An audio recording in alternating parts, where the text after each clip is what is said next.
Hey to all you guys, what's going on YouTube? It's 3D welcome back to our Pokemon Pocket.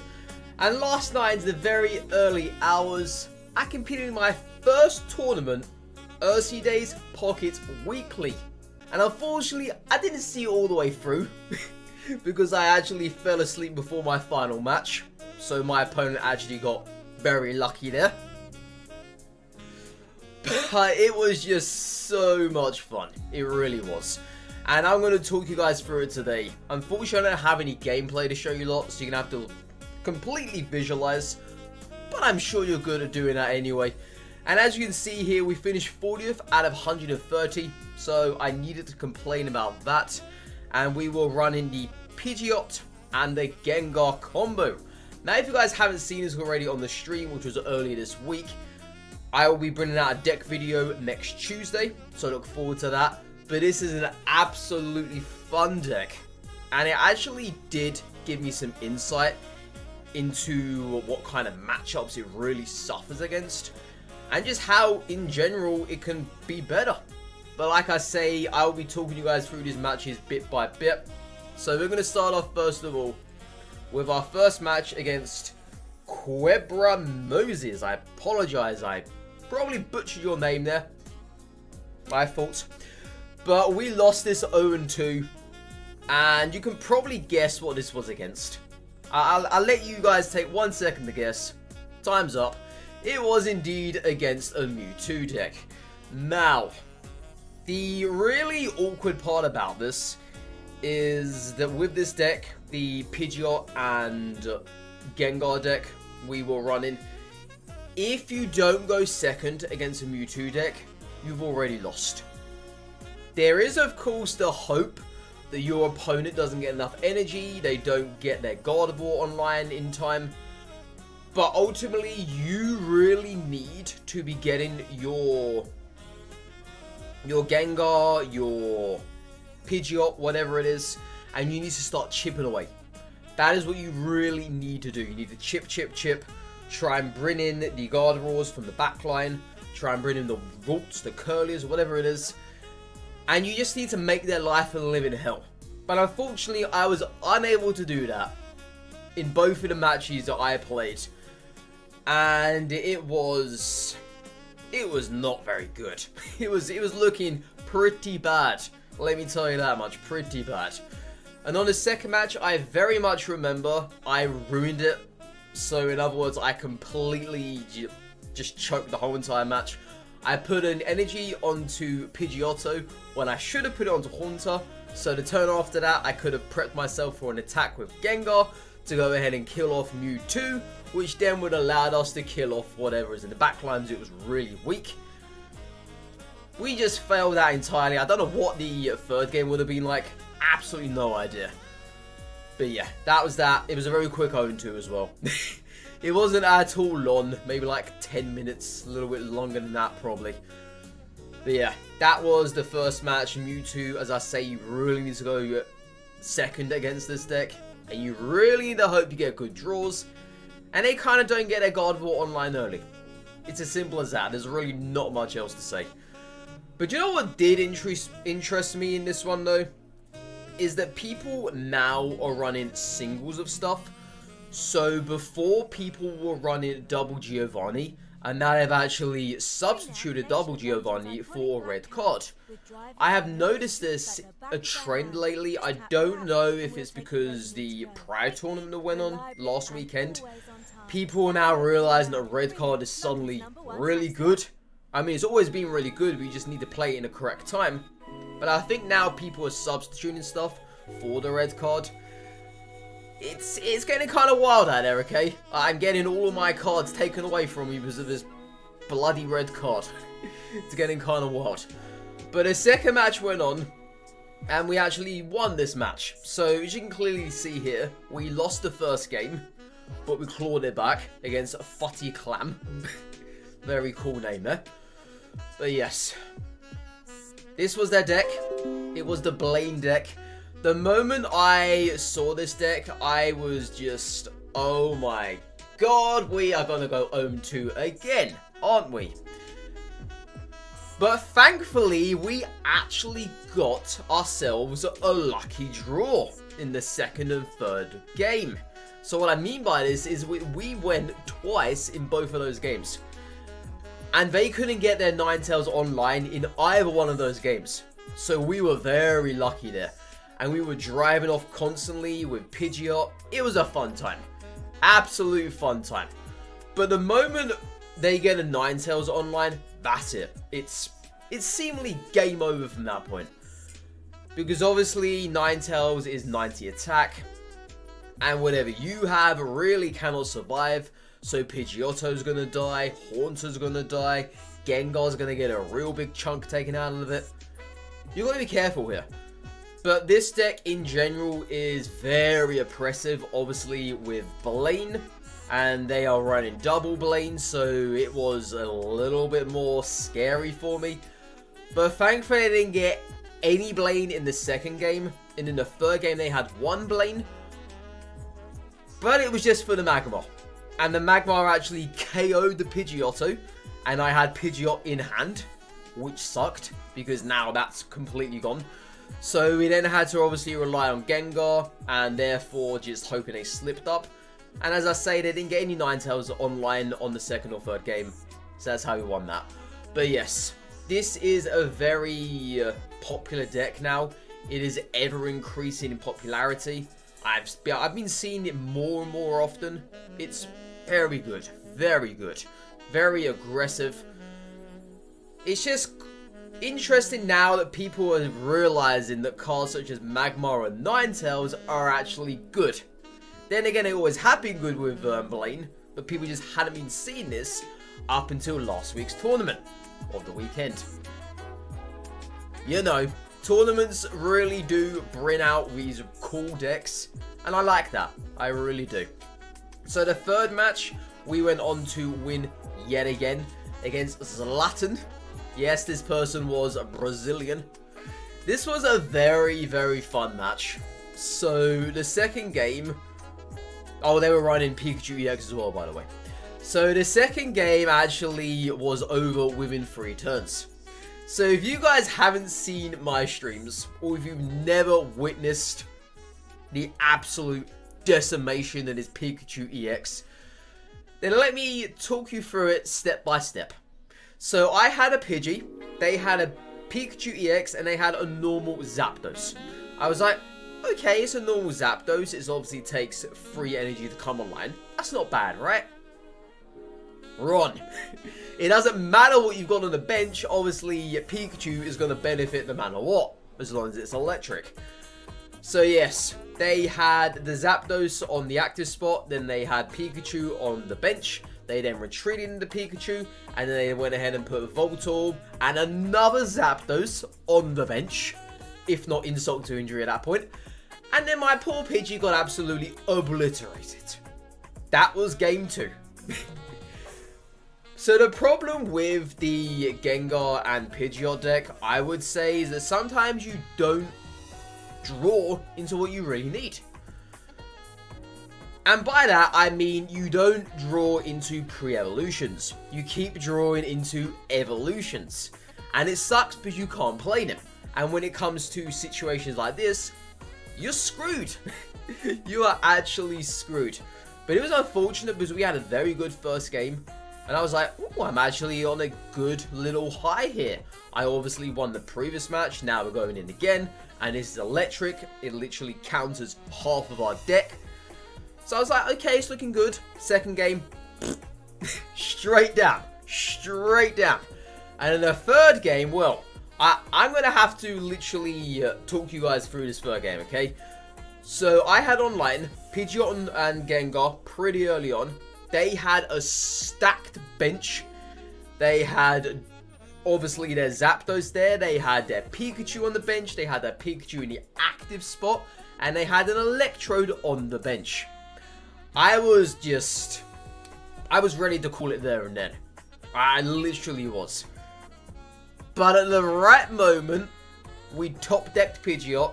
And I was constantly, from that point onwards, driving off. It was amazing.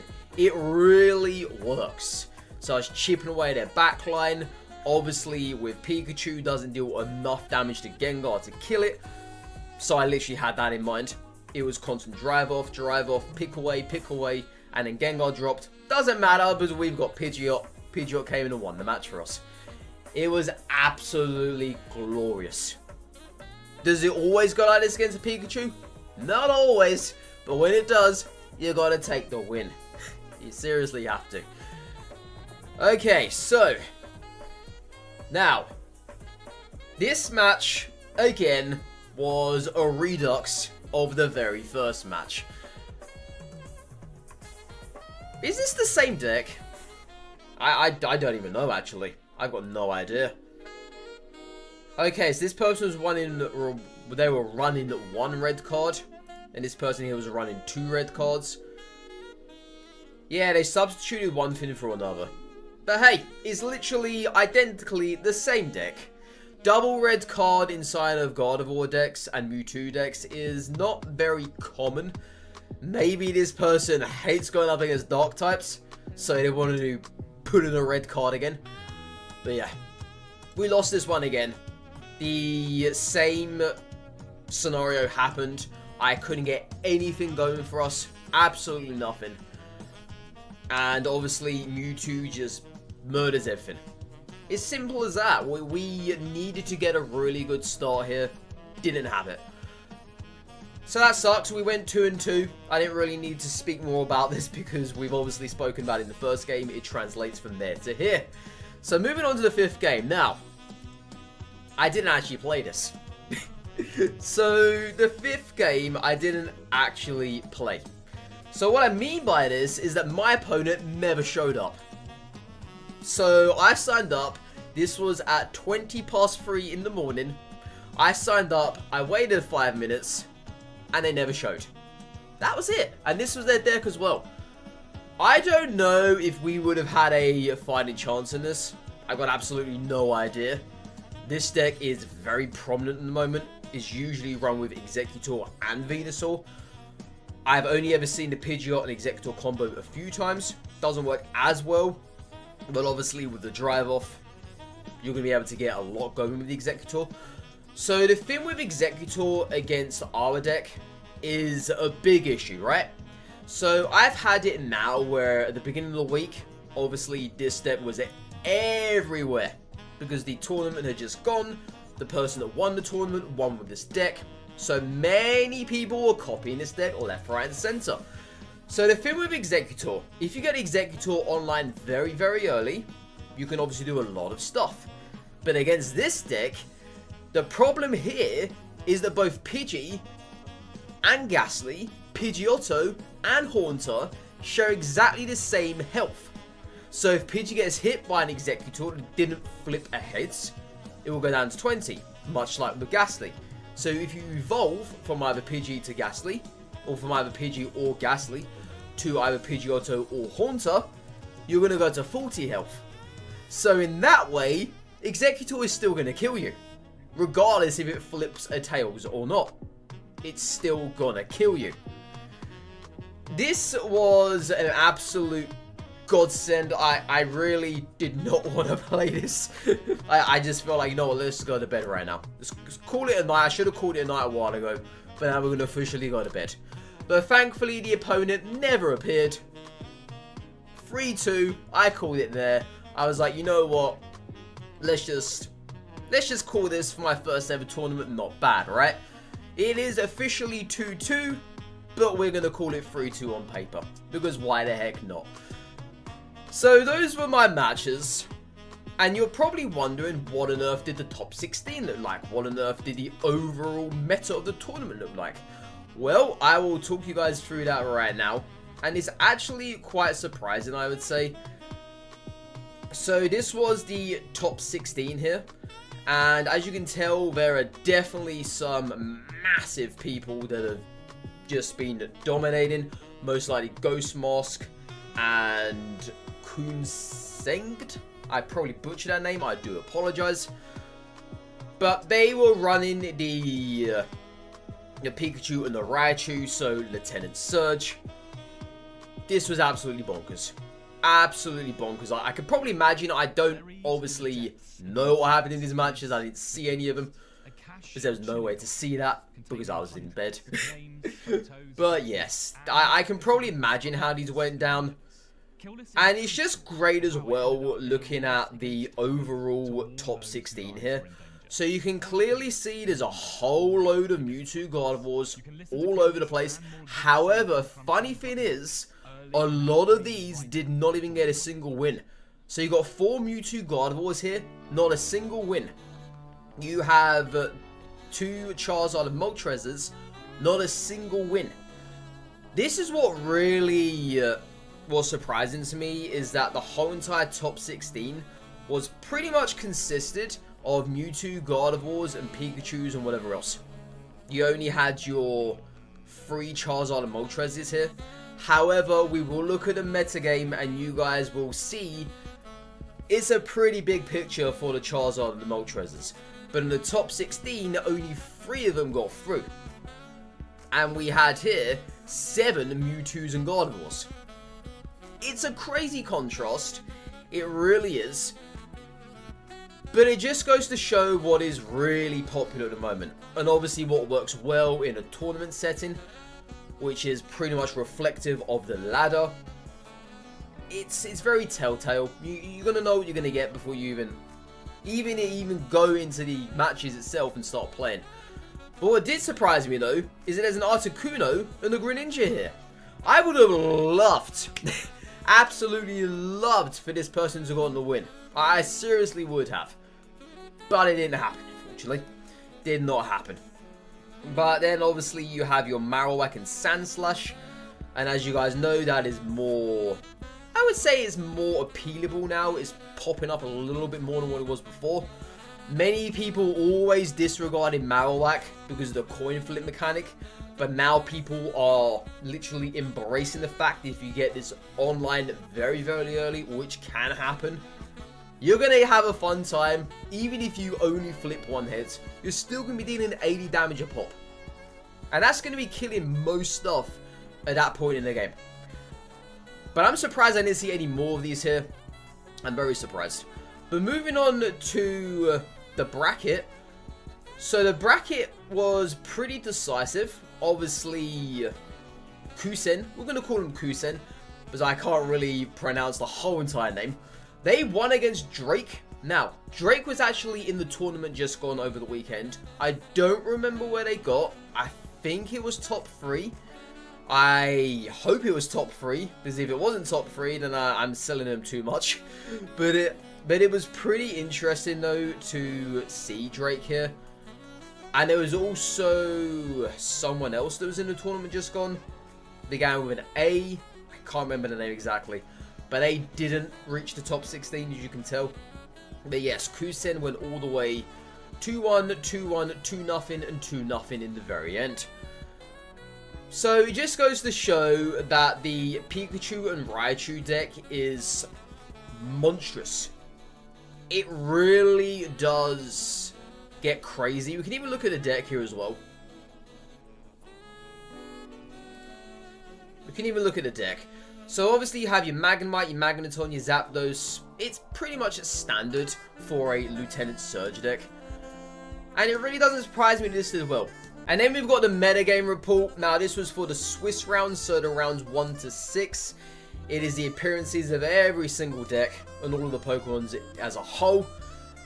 And as you can clearly see, Mewtwo and Gardevoir slapped right at the top with 35 appearances. Should have been more than that if you ask me, because I'm surprised it was not.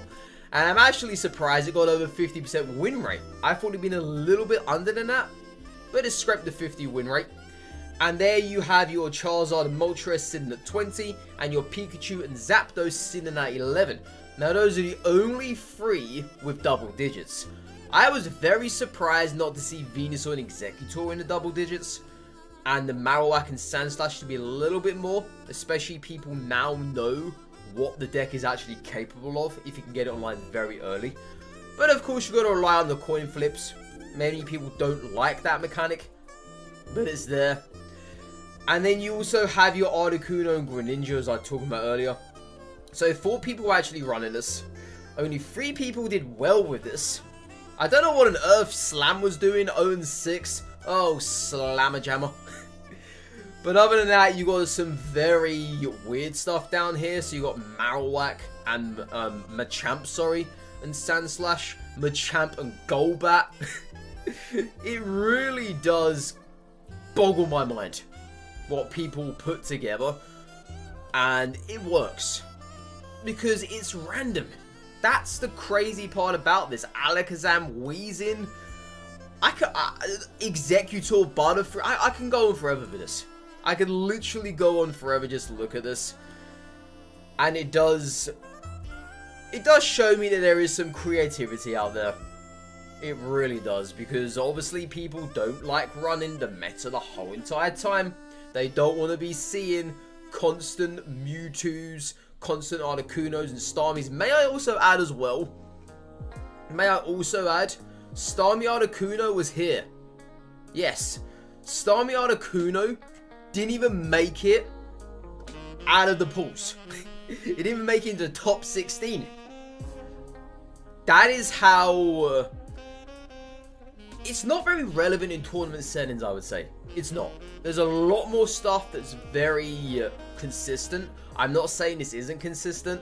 I'm just saying there's a lot more decks that can do what this does better. A lot better. That's all I'm saying.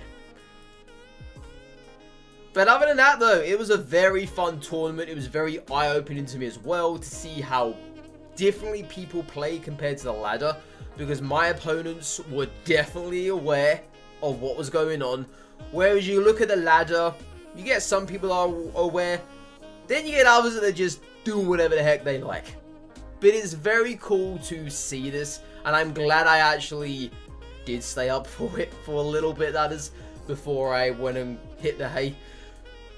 But like I say, it's very good. And there's our Gengar Pidgeot deck. 60% win rate. Need I say more? Need I say more? Other than that, guys, take care, stay safe, all that good stuff. Have a lovely your day, whatever you're doing. For the next video, next live stream, please do hit that like button. Hit that subscribe button as well if you haven't already. Go out there, play some more Pokemon Pocket. Maybe even attend some of these tournaments yourself, because they are fun. And you may be surprised what results you could possibly conjure up. Because I was surprised I even went 2-2. Very surprised. Other than that, though, guys, goodbye for now. Bye-bye.